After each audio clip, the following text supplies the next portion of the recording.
नमस्कार। स्वागत है आपका द न्यूज लॉन्चर पर। मैं हूं अशोक वानखेड़े, लेकर आया हूं आपका अपना कार्यक्रम द डायरेक्ट हिट। क्या बंगाल अब राष्ट्रपति शासन की ओर जा रहा है?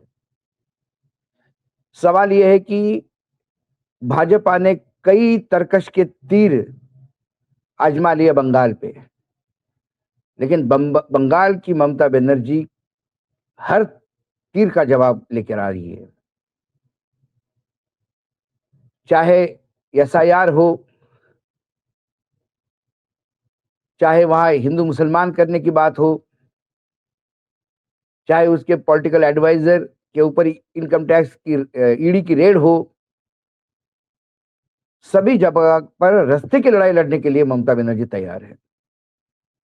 लेकिन यदि बार बार उनके शासन में कानून व्यवस्था पर सवाल उठेंगे तो फिर राष्ट्रपति शासन भी लागू हो सकता है। राज्यपाल वैसे ही कई बार ये बात बोल चुके हैं और अब शुवेंदु अधिकारी जो लीडर ऑफ अपोजिशन है बंगाल में, उन्होंने जो आरोप लगाए कि टीएमसी समर्थक के पास पेट्रोल का एक कैन भी था। शुवेंदु अधिकारी के आरोप के बाद गृह मंत्रालय सख्त मांगी गई वीडियो फुटेज और रिपोर्ट। क्या था मसला? बीजेपी ने आरोप लगाया कि शनिवार देर शाम पुरुलिया के पास टीएमसी समर्थकों द्वारा शुवेंदु अधिकारी के काफिले पर हमला किया गया। पश्चिम बंगाल के नेता प्रतिपक्ष और बीजेपी के वरिष्ठ नेता शुवेंदु अधिकारी के काफिले पर मेदिनीपुर में हमला हुआ। इसके बाद बीजेपी के नेता हर एक जिले में प्रदर्शन करने लगे हैं। वही अब शुवेंदु अधिकारी के काफिले पर हुए हमले को लेकर गृह मंत्रालय भी सख्त हो गया है। केंद्रीय गृह मंत्रालय इस कथित हमले के संबंध में मंत्रालय ने उनके कार्यालय से रिपोर्ट मांगी है।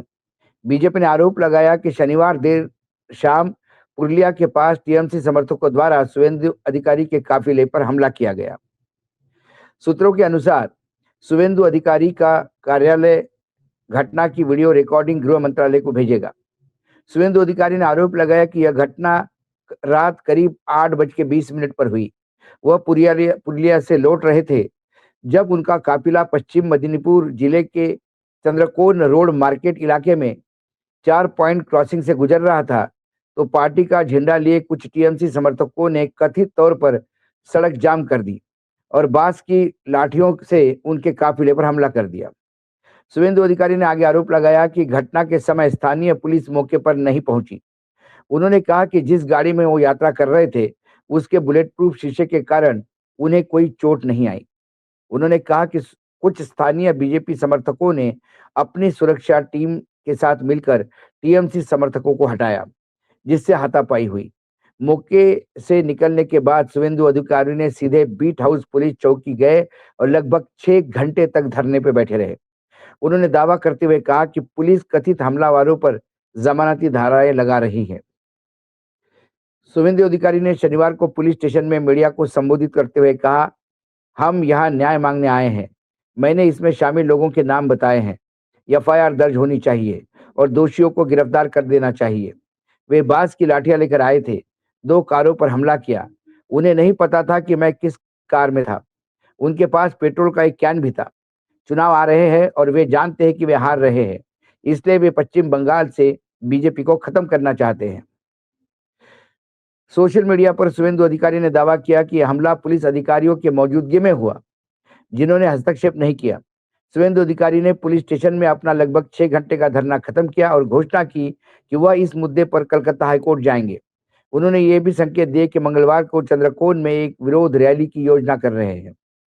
पूर्व बीजेपी अध्यक्ष और सांसद सुकांत मुजुमदार ने कहा, शुवेंदु अधिकारी पर हमला पुलिस के मौजूदगी में हुआ।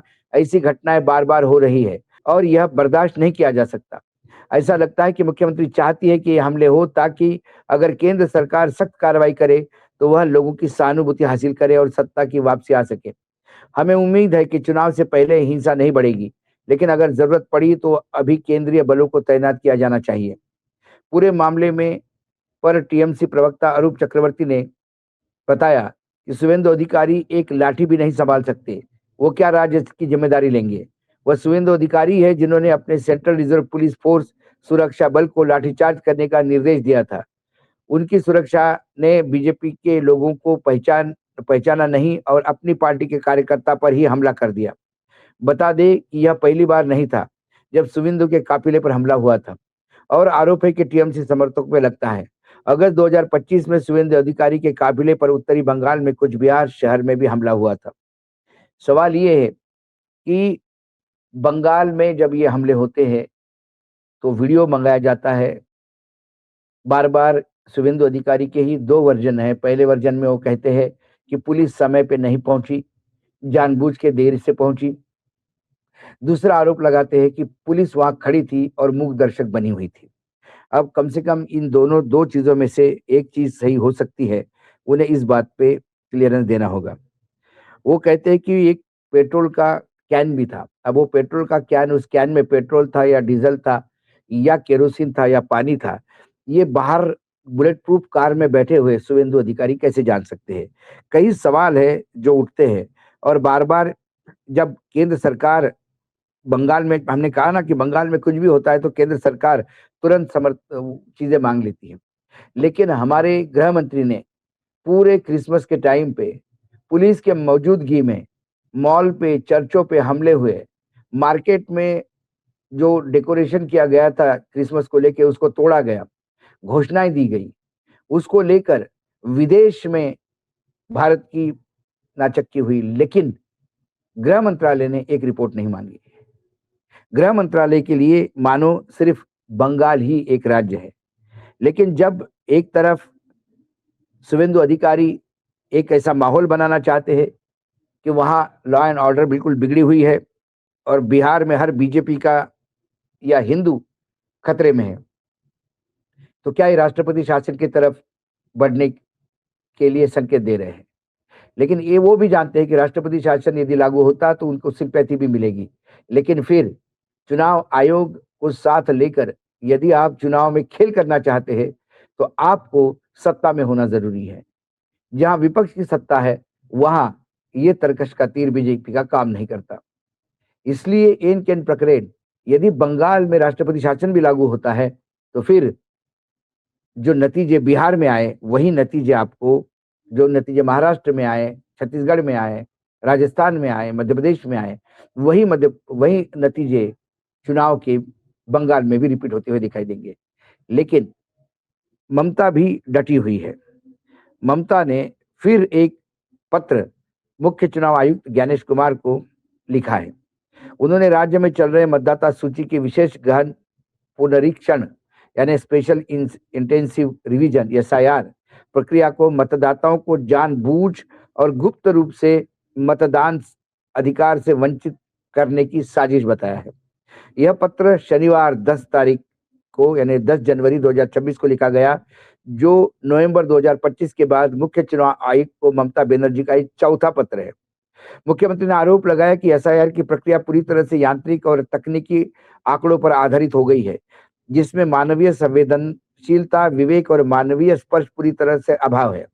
ममता बनर्जी ने लिखा कि एसआईआर का उद्देश्य न तो रिकॉर्ड में सुधार करना है, न ही नाम जोड़ना है, बल्कि केवल नाम काटना और मतदान से वंचित करना है। उन्होंने लोकतंत्र की जड़ों पर हमला बताया। मुख्यमंत्री ने कहा कि लगभग 94 लाख मतदाताओं में तार्किक विसंगतियां, लॉजिस्टिक डिस्पेरेंसी पाई गई, जो वास्तव में पूरी तरह से अतार्किक है। कुछ खास विधानसभा क्षेत्र में राजनीतिक पक्षपात के साथ चुनिंदा तरीके से लोगों को निशाना बनाया जा रहा है। उन्होंने आगे लिखा कि मामूली गलतियां जैसे वर्तनी त्रुटि या उम्र में मामूली अंतर के लिए आर्टिफिशियल इंटेलिजेंस के जरिए नोटिस जारी किए जा रहे हैं। इससे लोगों की सुनवाई के लिए बुलाया जा रहा है, जिससे उन्हें रोजगार में नुकसान, परेशानी और आर्थिक हानि हो रही है। मुख्यमंत्री ने सवाल उठाया कि ऐसी मामूली विसंगतियां उत्पीड़न, असुविधा और दैनिक मजदूरी के नुकसान का जायज ठहराती है। इसका मुआवजा कौन देगा? मुख्यमंत्री ने लिखा कि नोबेल पुरस्कार विजेता अमर्त्य सेन, तृणमूल सांसद देव, क्रिकेटर मोहम्मद शमी और कवि जॉय गोस्वामी जैसे प्रमुख व्यक्तियों को नोटिस जारी किए गए हैं। इससे संस्थागत अहंकार का पता चलता है। पश्चिम बंगाल के लिए इस्तेमाल किया जा रहा पोर्टल अन्य राज्यों से अलग है। केस निपटारे के विकल्प बैकहैंड में मनमानी ढंग से बदले जा रहे हैं, जिससे अधिकारी भी भ्रमित है। बनर्जी ने आगे कहा कि राजनीतिक पक्षपात, निरंकुश रवैये का स्पष्ट उदाहरण बताया और कहा कि चुनाव आयोग जो एक संवैधानिक संस्था है, अब लोकतंत्र के लिए चिंताजनक स्तर पर पहुंच गया है। उन्होंने पत्र में अपने हाथ से लिखा नोट भी जोड़ा। हालांकि मुझे पता है आप जवाब नहीं देंगे या स्पष्टीकरण नहीं देंगे, लेकिन ये मेरा कर्तव्य है कि मैं आपको सारी जानकारी दूं। उधर बंगाल के बीजेपी नेता शुवेंदु अधिकारी ने अलग पत्र लिखकर एसआईआर जारी करने की अपील रखी है, लेकिन ममता बनर्जी ने इसे लोकतंत्र की रक्षा की लड़ाई बताया। स्थिति पर सभी की नजरें टिकी हुई है कि चुनाव आयोग का अगला कदम क्या होता है। तो जैसा कि मैंने कहा, बंगाल एक ऐसा राज्य है जहां बीजेपी का हर तीर तर्कश जो निकलता है, वो कहीं न कहीं विफल होता हुआ दिखाई देता है। चुनाव आयोग को जिस तरह से ममता बनर्जी ने घेरा है, हर पॉइंट पे घेरा है, उनके जितने भी बड़े नेता हैं, उन्होंने इतने माइक्रो लेवल पे जाके चुनाव आयोग की विसंगतियाँ पकड़ी है कि चुनाव आयोग भी सकते में आ गया। ऐसे में एक तरफ चुनाव आयोग की लड़ाई चल रही है, दूसरी तरफ हमले हो रहे हैं, जो ममता बनर्जी की सरकार को बदनाम करने का प्रयास किया जा रहा है, क्योंकि उस हमले में ना किसी को चोट आई, ना गाड़ी को कोई डेंट आया, ना कोई कुछ हुआ। ये हमला होने की एक खबर है। वीडियो क्या आते हैं, गृह मंत्रालय वीडियो कितने रिलीज़ करते हैं, ये वीडियो भी सही है कि गलत है ये देखना होगा, क्योंकि बीजेपी ने हाल ही में जो दिल्ली में वीडियो एक रिलीज़ किया था, आतिशी को लेकर कि उसने विधानसभा में किसी गुरु का अपमान किया। बाद में पता पड़ा फोरेंसिक लैब में, वो तो उन्होंने शब्द कहा ही नहीं गया था, वो डॉक्टर्ड किया गया था। ऐसे कई चीज़ें हैं जो बार-बार सामने आती हैं। तो आने वाले समय में जैसे-जैसे चुनाव बंगाल में नज़दीक आते हैं, वैसे-वैसे इन घटनाओं की बढ़ोतरी दिखाई देगी। लेकिन क्या बंगाल के चुनाव रक्त-रंजित होने जा रहे हैं? यदि ऐसे ही हिंसा का सहारा लिया गया, तो फिर ममता का कैडर भी पीछे नहीं रहेगा।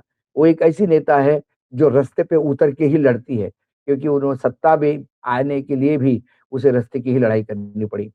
देखिए, डायरेक्ट हिट में आज तो पूरा प्रयास किया ममता को हिट करने के लिए, और गृह मंत्रालय अपने शुवेंदु अधिकारी के लिए वीडियो मंगाता है, लेकिन वो तमाम लड़कियां जो पिछड़ी जाति की है, उनकी इज्जत लूटी जाती है। अंकिता भंडारी का इतना बड़ा काम हुआ, इतना बड़ा एजिटेशन हुआ। मध्य प्रदेश में इतने लोग मर गए दूषित पानी पीने से, लेकिन ना गृह मंत्री ना प्रधानमंत्री के मस्तिष्क पे कोई शिकंज आई है। उन्होंने ना इसका नोटिस किया, ना इसके बारे में कोई इंक्वायरी ऑर्डर की। आज डायरेक्ट हिट में इतना ही, कल फिर आता हूँ किसी विषय के साथ, तब तक के लिए नमस्कार, देखते रहिएगा द न्यूज़ लॉन्चर।